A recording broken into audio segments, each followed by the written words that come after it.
حضرت بایزید بستامی کہتے ہیں کہ میں نے اپنی ماں کے آگے ہاتھ جوڑے، میں نے کہا امی تجھے راضی کروں یا رب کو راضی کروں؟ تو اپنے حق مجھے معاف کر دے، اللہ کو میں راضی کر دیتا ہوں۔ ماں نے کہا جاؤ پتر میں اجازت دیتی ہوں۔ گئے جنگلوں میں ذکر و فکر میں لگے رہے، تنہائی میں اس کو یاد کرتے رہے، دن رات ذکر کے چراغ روشن رکھے۔ 12 سال گزر گئے حق کی تلاش میں۔ ایک دن واپس بستام کے قریب سے گزر رہے تھے، خیال آیا چلتے چلتے ماں کو سلام کر دیا۔ دروازے کو دستک دینے لگے تو اس خیال نے ہاتھ روک لیا کہ ساری زندگی ماں کو سکھ تو دیا کوئی نہیں، اب دکھ بھی کیوں دینے لگے؟ رات کا ایک پہر بیت گیا ہے، سردیوں کی لمبی رات ہے، ماں بستر میں لیٹی ہوگی، تیرے لیے اٹھے گی، دروازہ کھولے گی، دروازے کے ساتھ ہی لگ کے بیٹھ گئی اور ساری رات کاٹ دی، اس خیال سے کہ ماں کو تکلیف نہ ہو۔ جب سحری کا وقت ہوا تو اندر سے جو نالی آتی تھی اس نالی سے پانی آیا، سمجھ گئے میری ماں تہجد کے لیے اٹھی ہے اور وضو کا پانی ہے، تو فوراً دروازے پہ دستک دی۔ اندر سے آواز آئی بیٹا بایزید میں بھی آئی۔ مائیں بیٹوں کے دستک کے انداز سے جان لیتی ہیں یہ کس بیٹے کے ہاتھوں کا لمس ہے۔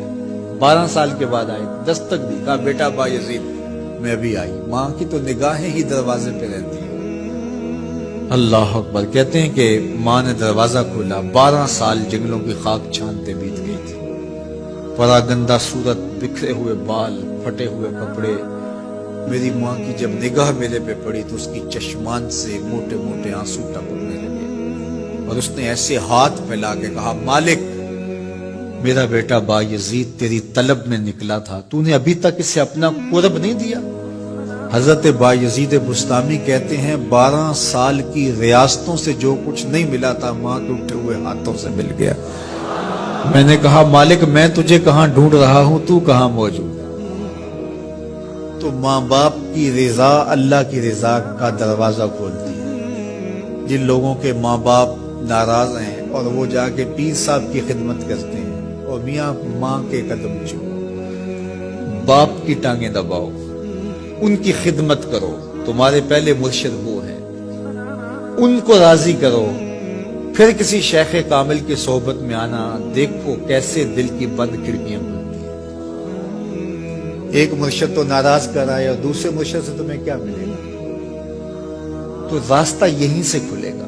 والدین کو کبھی ناراض نہ کرو، والدین کو کبھی دکھ نہ دو، والدین کو کبھی تکلیف نہ پہنچاؤ، اور والدین کو بھی چاہیے کہ اپنی اولاد کو اپنا نافرمان نہ بنائے۔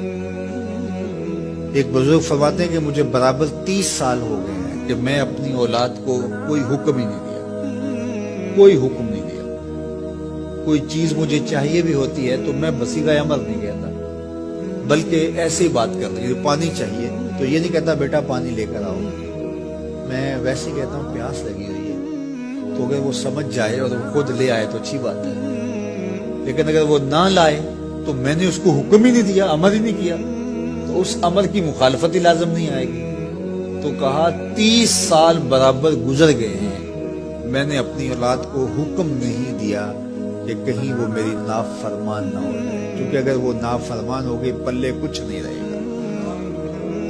جو اولادیں ماں باپ کی نافرمان ہوتی ہے وہ ہوا میں بھی اڑے، وہ چرخ پہ بھی جھولے، وہ زمین پہ گرنے والی ہوتی ہیں، کبھی کامیاب نہیں ہو سکتی وہ اولادیں جو ماں باپ کی گستاخ، بے ادب اور نافرمان ہوتی ہیں۔ وہی اولادیں سرخروغ، کامیاب اور کامگار اور بامراد ہوتی ہیں جو ماں باپ کی خدمت کرتی ہیں، ماں باپ کی دعائیں لیتی ہیں۔ وہ ایک بچہ ماں باپ کے پاؤں دبا رہا تھا تو ایک بچہ ایک بر اعظم میں، دوسرا دوسرے بر اعظم میں، تیسرا تیسرے بر اعظم میں بڑے بڑے کاروبار کر رہا تھا۔ تو کوئی اس کا دوست ملنے آیا، اس نے کہا کہ اس نکمے کو بھی کہیں بھیج دو، فلاں جو ہے وہ یورپ میں ہے، فلاں امریکہ میں ہے، وہاں اتنی بڑی کمپنی اس نے کھولی ہوئی ہے، اس نکمے کو یہاں بٹھایا، اس کو بھیج دو، یہ تو نکمہ کسی کام کا نہیں۔ کہا یہ نکمہ ہی تو میرے کام آ رہا ہے، یہ نکمہ ہی تو میرے کام آ رہا ہے۔ تو اولاد خوش نصیب ہے کہ اپنے ماں باپ کی خدمت کرے، اور ان کے ساتھ حسن سلوک کرے۔